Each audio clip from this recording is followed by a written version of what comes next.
So this has probably been one of the hardest subjects for me to try to talk about. And it's interesting because I have sat here describing surgical scars and how what my parents chose to do affected my physical well-being. I have not talked about the psychological damage that actually comes from this. And I don't mean the fact that my brain, as I've talked about, knew that those surgeries were done, but never made the correlation. Like there was, like phantom limb syndrome is how I've described it. I'm not talking about that. I am talking about the fact that from right around 20, by the time I was 20, so 3 years into the male-based puberty, because I started right around 16, 17, psychological issues that started to arise. I had been diagnosed with everything under the sun, from DID to borderline personality disorder to bipolar, schizoaffective disorder, to you name it. And 2 months ago, of course, I'm sitting with my psychologist and we're discussing everything, and he is telling me how he is going to write this letter. And I asked him why. And he said, we can't let you go back onto male hormones. And I started to ask why.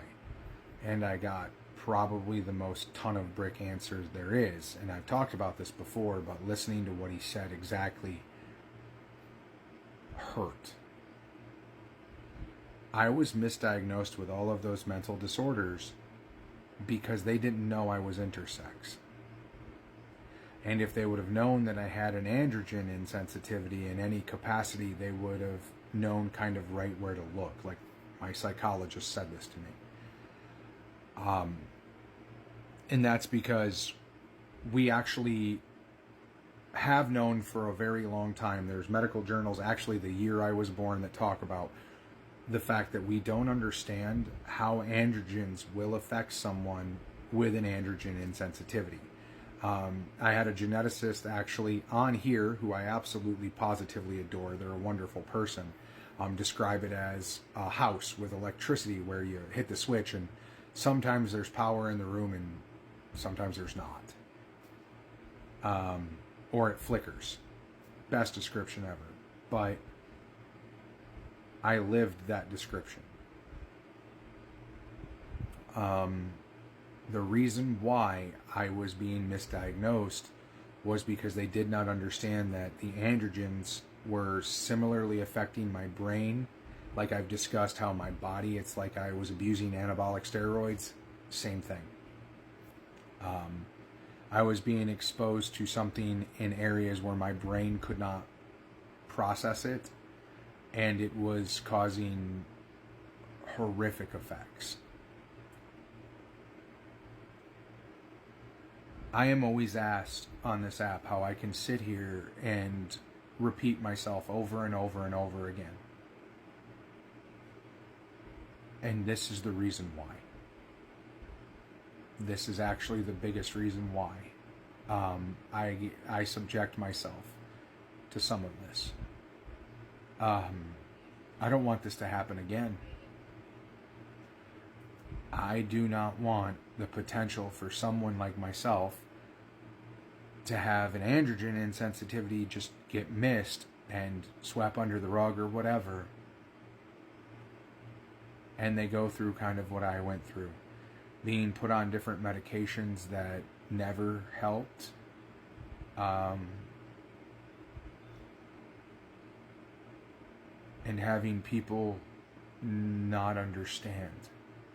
I have a very understanding partner who has been here for this entire journey and knows that I am the person they met and married, but the issues that I had are gone.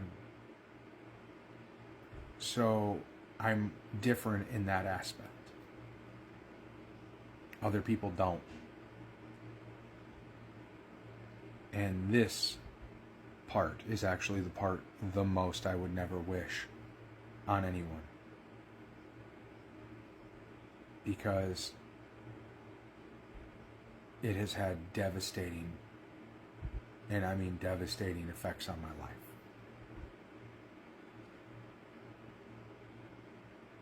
I do not at all support what was done to me. I will not. There is no one out there that can convince me otherwise. And it's because of this lived experience that I have. It's not your body. People need to learn to wait.